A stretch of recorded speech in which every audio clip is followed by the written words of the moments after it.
안녕하세요. 랜드북팀의 류사호입니다. 오늘 건축주대학 학사과정, 오늘의 주제는 바로 용도지역입니다. 용도지역은 여러 가지가 있는데요. 아마 여러분들이 소규모 건축물, 중규모 건축물 지으실 때 마주하게 될 용도지역은 사실 몇 개 없습니다. 그 용도지역에 대해서 오늘 하나씩 살펴볼 텐데, 먼저 주거지역, 아마 관심 가장 많으시겠죠. 이 주거지역 먼저 좀 말씀을 드릴게요. 주거지역에는 크게 두 가지가 있습니다. 전용 주거지역과 일반 주거지역으로 나뉘어지죠.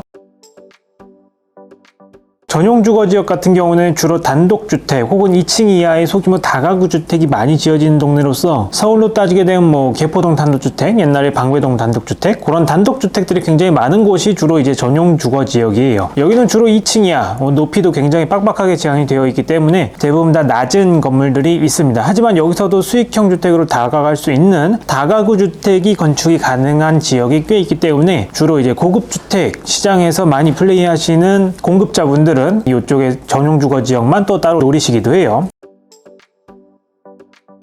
자, 그 다음에 일반 주거지역이 있습니다. 아마 여러분들이 가장 많이 접하시는 지역이 일반 주거지역이시고, 실제로 가장 많은 면적을 차지하는 것도 일반 주거지역입니다. 세세하게 분류가 들어가면 1종, 2종, 3종 일반 주거지역으로 나뉘는데, 각각의 1종부터 3종으로 갈수록 조금 더 상업지역에 가까워지는 성격이 있다라고 보시면 될 것 같아요. 자, 이건 서울 기준으로 이제 용도지역 건폐율은 모두 말씀을 드릴 겁니다. 왜냐하면 일반 주거지역부터는 대부분 각 지자체별로 정의하고 있는 건폐율과 용적률이 다 다르기 때문이에요. 자, 1종 일반 주거지역부터 말씀을 드리겠습니다. 기본적으로 건폐율 60%에 용적률 150%를 적용받고요. 1종 일반 지역에 지을 수 있는 건축물을 딱 떼보시면, 여기 이제 조례상으로 4층 이하의 건축물을 지을 수 있다라고 되어 있는 경우가 굉장히 많아요. 근데 가로 열고 필로티를 도입하는 경우에 그 필로티는 해당 층에서 제외한다라는 조항도 있거든요. 그렇기 때문에 실질적으로 5층까지 지을 수 있다라고 보시면 되고, 간혹 가다가 이제 어떤 경우에는 도시형 생활주택으로 해서 6층까지 가는 경우도 왕왕 있습니다. 물론 일종 일반 주거지역이 그렇게 높은 층을 요구하는 용도지역은 아니기 때문에, 아마 6층으로 가시기 위해서 건축심의를 받으실 경우에 건축심의에서 반려될 가능성도 있지만, 제1종 일반 주거지역에서 6층이 된 사례도 있다. 이 정도만 기억하시면 될 것 같고, 제가 옛날에 한번 찾아본 적이 있었는데 주로 이제 관악구 쪽에 좀 있는 것 같더라고요. 다른 구 쪽에도 있을 수 있습니다. 이렇게만 좀 참고하시면 될 것 같습니다. 그 다음에 2종 일반 주거지역, 아마 여러분들이 가장 많이 접하시는 용도지역 중에 하나일 것 같습니다. 기본적으로 건폐율 60%에 용적률 200%를 적용받고요. 되게 광범위하게 퍼져 있는 거기 때문에 특별히 규제라고 할 거는 사실 지금 막 떠오르는 건 없어요. 근데 이걸 3종이랑 비교해 보면 되게 재밌어지는데, 자, 3종 일반 주거지역 같은 경우는 기본적으로 건폐율 50%에 용적률 250%를 적용받습니다. 자, 그러면 2종과 3종이 각각 조금씩 다르죠. 건폐율 같은 경우에는 2종이 3종보다 10% 더 많고, 용적률 같은 경우에는 3종이 2종보다 용적률이 50% 정도 더 많습니다. 그러면 여러분들이 만약에 집을 짓거나 건물을 짓는다고 할 때 2종이 좋냐 3종이 좋냐라는 말씀을 많이 물어보곤 하시는데요. 대부분 말씀드리는 건 사실 2종이 더 좋다라고 말씀을 드려요. 왜냐하면 여러분들이 주로 지으실 다세대 다가구 주택이 포함된 주거 복합시설 같은 경우에는 마찬가지지만, 이게 층에 대한 제한이 다 있습니다. 다가구 주택 같은 경우에는 3계층 이하로만 하셔야 되고요. 다세대 주택 같은 경우에는 4계층 이하로만 되셔야 되기 때문에, 그런 층에 제한이 있는 어떤 건축물의 용도를 희망하실 때는 건폐율이 넓은 게 훨씬 더 건축하시는데 유리합니다. 실제로 그리 넓지 않은 땅에서 10% 차이가 굉장히 많은 것을 좌우할 수 있거든요. 그렇기 때문에 제 개인적으로는 3종보다는 2종을 조금 더 추천드리는 편이고요. 그거 외적으로 이제 근린생활시설을 하실 분들 대상으로는 3종이 훨씬 더 낫습니다. 왜냐하면 그건 용적률을 순수하게 따라가고 발코니 확장 같은 면적이 없기 때문에 훨씬 더 용적률을 많이 찾을 수 있는 3종 일반 주거지역이 훨씬 좋아요. 여기 같은 경우에는 적절히 건폐율을 조절함에 따라서 6, 7층까지도 굉장히 갈 수 있기 때문에, 그런 이점을 누리시기 위해서는 3종 일반 주거지역을 택하시는 게 훨씬 더 좋습니다. 그리고 지금까지 말씀드린 일반 주거지역과 전용 주거지역에 한해서 정부 1조 사선 제한이 제한된다는 거 잊으시면 안 될 것 같고요. 그 외의 용도지역, 앞으로 말씀드릴 준주거나 일반 상업, 중공업 지역에서는 정부 1조 사선 제한이 적용받지 않습니다. 똑같이 용도지역상으로 살펴보면, 내 땅이 주거지역이고 그 북쪽에 준주거, 일반 상업, 중공업 지역이 있을 때는 마찬가지로 1조 적용을 받지 않는다는 것도 하나 알고 가시면 좋을 것 같습니다. 자, 그럼 여기까지 해서 주거지역에 대한 설명이 모두 다 끝나고요. 어렵지는 않죠. 아마 지도상에 보시면 금방 다 알아차리실 거예요. 그럼 이제 여러분들이 많이 접하실 일은 없지만 또 하나의 알짜 땅으로 볼 수 있는 준주거와 준공업 지역에 대해서 좀 설명드리도록 하겠습니다.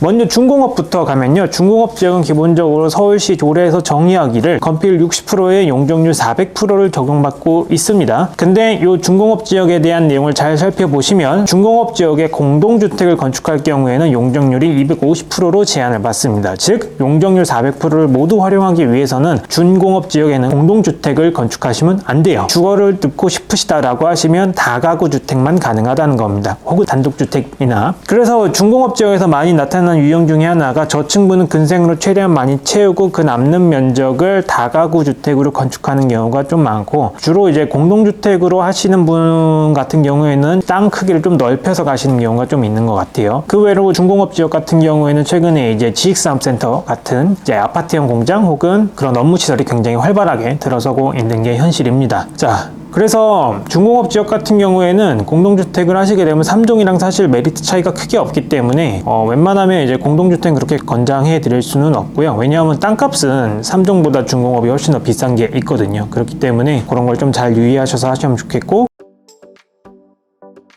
그 다음에 준주거로 넘어가면요. 준주거 지역 같은 경우에는 건폐율 60%에 용적률이 400%까지 적용받습니다. 여기도 마찬가지로 준주거이기 때문에 거의 상업이 저층부에 활발한 지역으로 있는 용도 지역이 많아요. 근데 여기 준공업과는 다르게 여긴 공동주택이 들어가다 하더라도 용적률 250% 제한 같은 거는 없습니다. 그렇기 때문에 여러분들이 용적률 400% 안에서 마음껏 계획하실 수 있는 만큼 계획하시면 돼요. 그렇기 때문에 조금 더 자유도를 가지기 위해서는 준공업보다 준주거 지역이 훨씬 더 낫다는 말씀 드리고요. 네, 마지막으로 이제 지도상에 가장 빨간색으로 나타나지만 가장 지역이 적은 일반 상업 지역이 있겠죠. 그 일반 상업 지역 같은 경우에는 굉장히 용적률 여유가 많습니다.